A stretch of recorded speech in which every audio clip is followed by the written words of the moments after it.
Hey everybody, today we're going to be talking about questions and asking questions and also probably about acting. I am Briar Harvey and this is Ask Briar.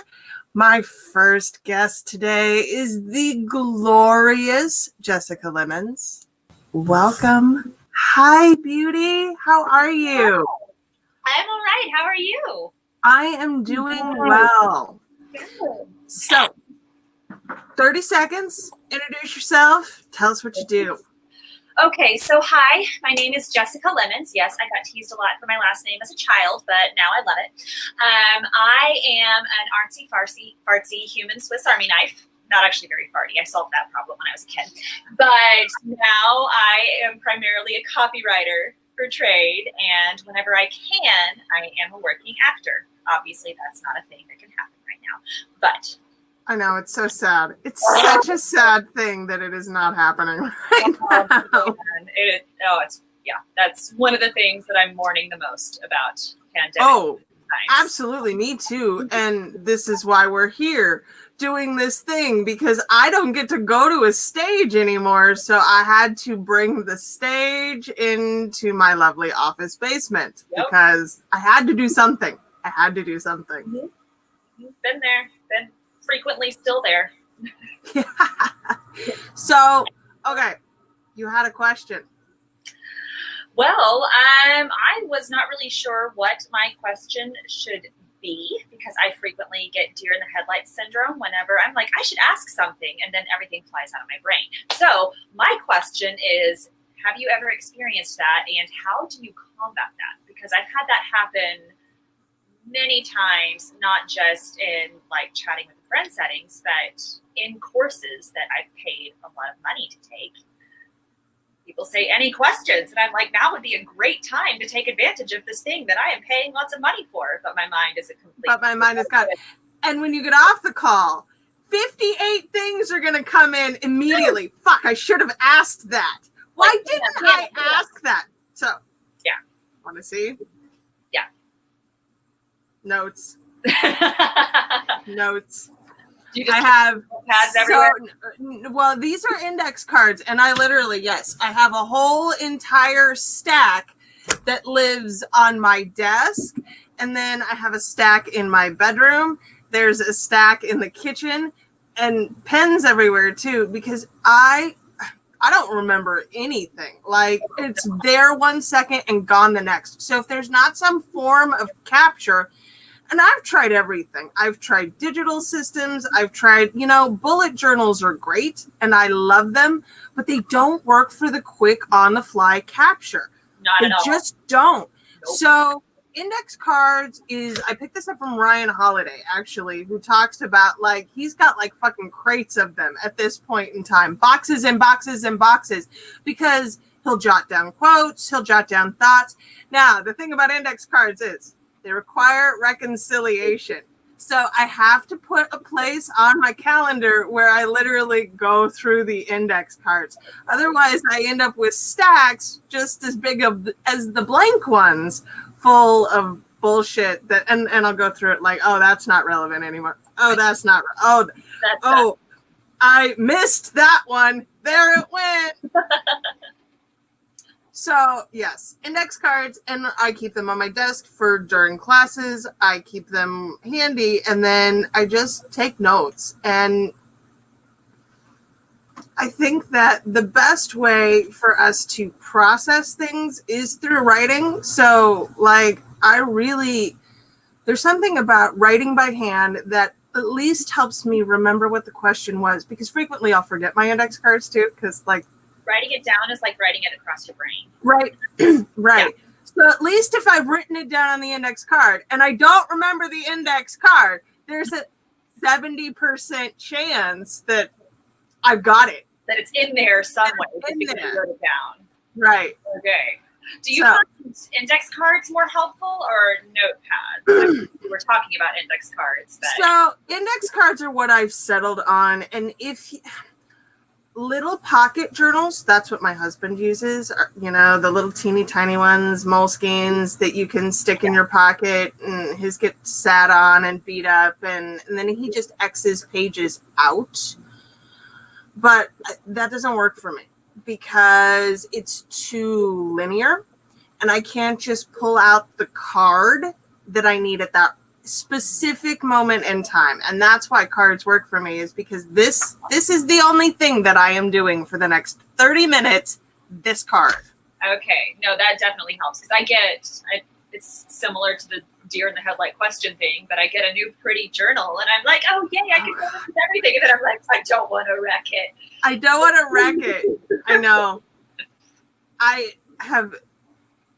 read somewhere, and this is a bullet journal thing, people will deliberately wreck the first page so that is like the page is wrecked, and then you can cover over it with something like a pretty coloring page or something, but the page is wrecked, so now you can get on with the business of using the book. Oh my gosh. That still doesn't work for me. Like, I write with erasable pens because they're the only thing that make me feel like a grown-up, right? Otherwise it's mechanical pencils. There's nothing about, I'm just too perfectionist. And for those of us that really struggle with that, I feel like that's a thing, and there's got to be something we can do to let go of that. And yeah, for me, it's one index card, and then when it's done, I tear it in half and throw it away, and that too is very fulfilling. In that checking a box kind of way, tearing it in half really does it for me. The sound of paper tearing is a weirdly cathartic thing, now that you've done it. Well, I may have to try that, because I have piles and piles of notebooks just lying around waiting for me to do something with them, but I never will because they're pretty. Now you have a new journal, which I lust after these things. So yes. Oh, you have it here. Beautiful. Oh, and you've decorated it. That means you're more likely to use it. Mm-hmm. Well, and it's also, one thing that helps is that it's a planner instead of a journal. And that helps me out a lot, because planners they're supposed to be temporary. And so I tend to be less afraid of wrecking it with a planner than I am with, like, say, a pretty leather-bound journal that, like, the paper is handmade by monks in a beautiful basement somewhere, and I don't know. I have a book of shadows that I purchased that is handmade paper. Do you want to know how many times I've written in it? 0? Yes, absolutely 0 times. Yep. It freaks me out, so I don't do it. But with planners, I know it's supposed to be temporary, and so I'm less afraid of jumping in. And this planner in particular, it's a friend of mine designed it, and so it's quarterly, right? Yeah, it's orderly. It works very well with my ADHD brain, which is super important, because normal planners, I don't know why, like, just seeing the hours and what you're supposed to do, just a schedule doesn't work, but this one's like divided up. Sorry, I always get screen flip. No, but you're good. There's projects, I'll link this in comments after we're not live, because it's a great little planner, and it's wonderful. I love it.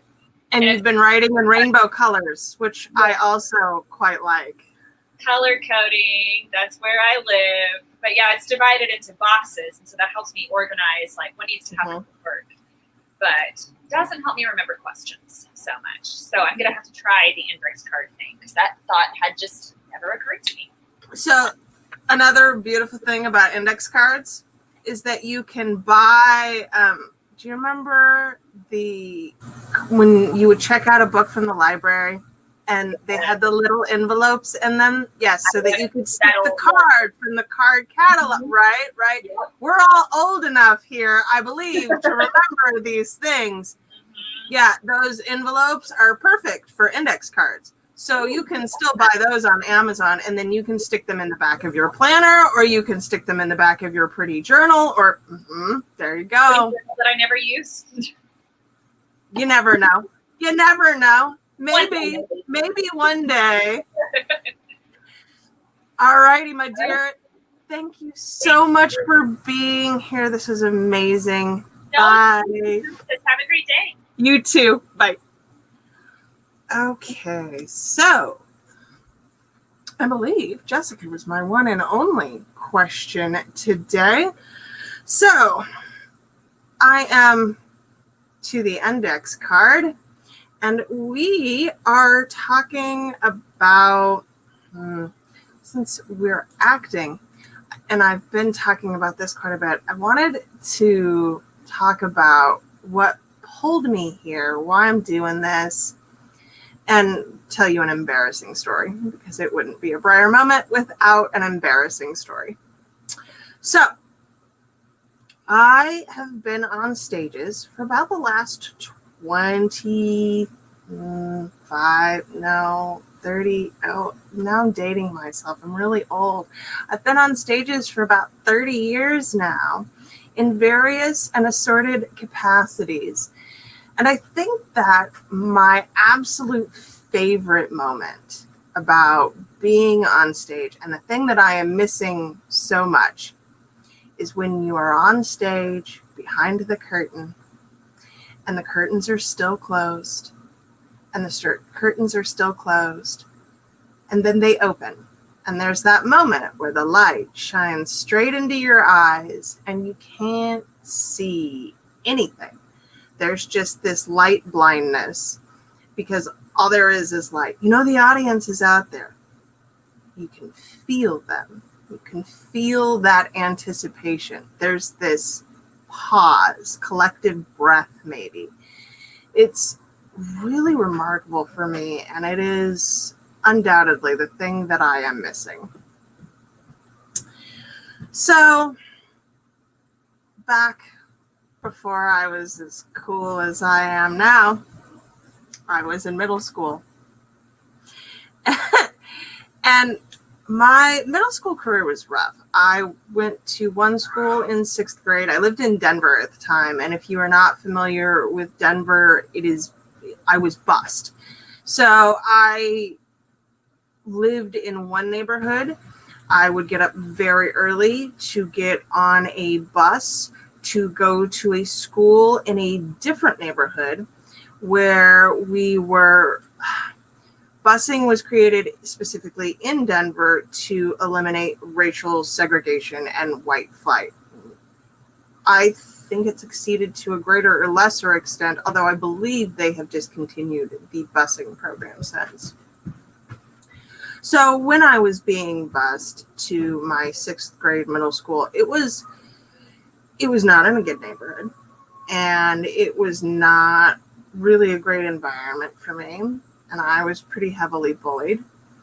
And I had a lot of problems kind of integrating and relating with the other kids.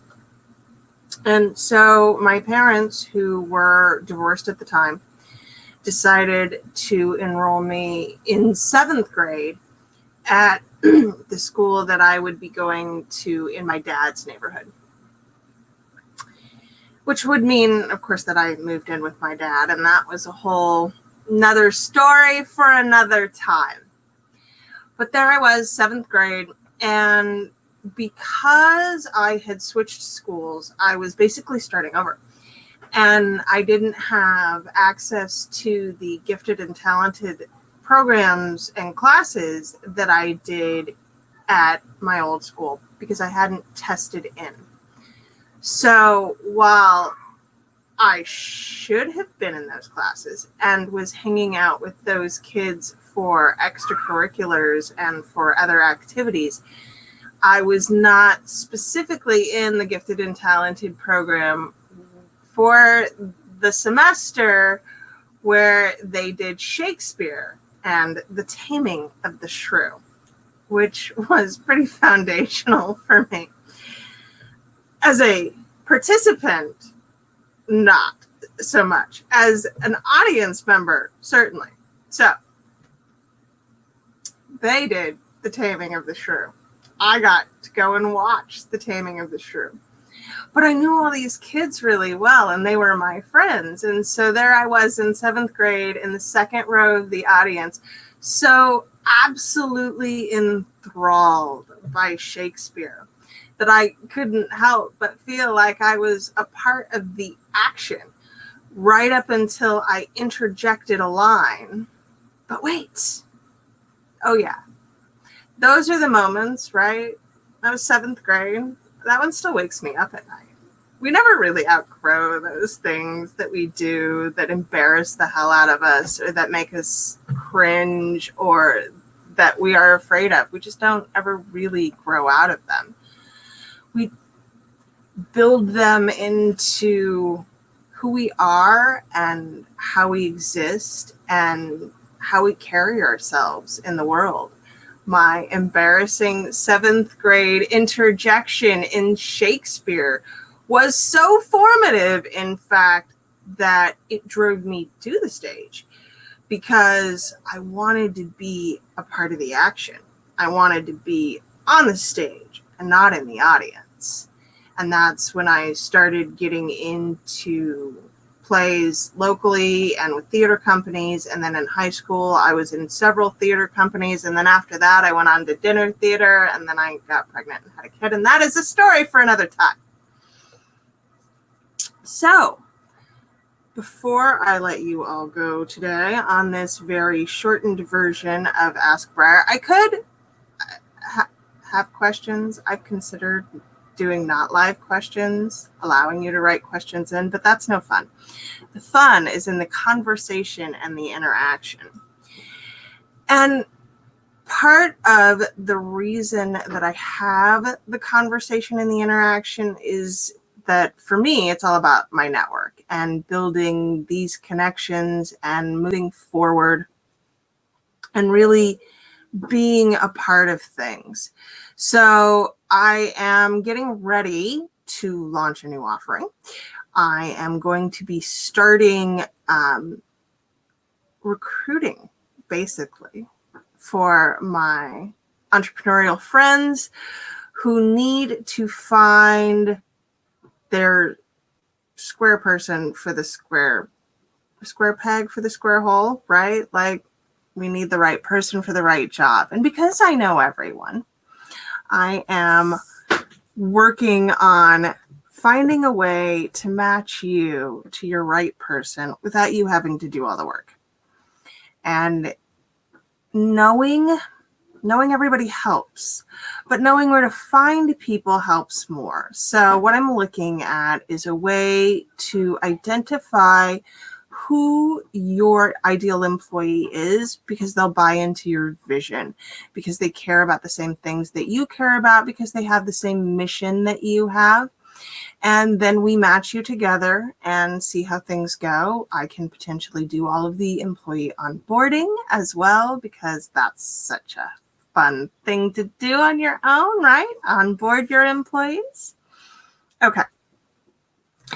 So that is what we are looking at in the remainder of August and September. I am working on building out your network with some relief in your time, because that's what it comes down to. If you are an entrepreneur and you have not yet hired anyone, probably you are having a difficult time delegating. And so what we're going to be looking at for you is figuring out what tasks need to go, who can do them, who can buy into your vision, and how they can help you succeed. And that is, I'm very excited about it. If you're interested, please contact me. You know where to find me. This has been our show for the day. If you have benefited from my meanderings through time and space, feel free to buy me some tacos. Link is in the show notes. And I will talk to y'all on Tuesday. Bye.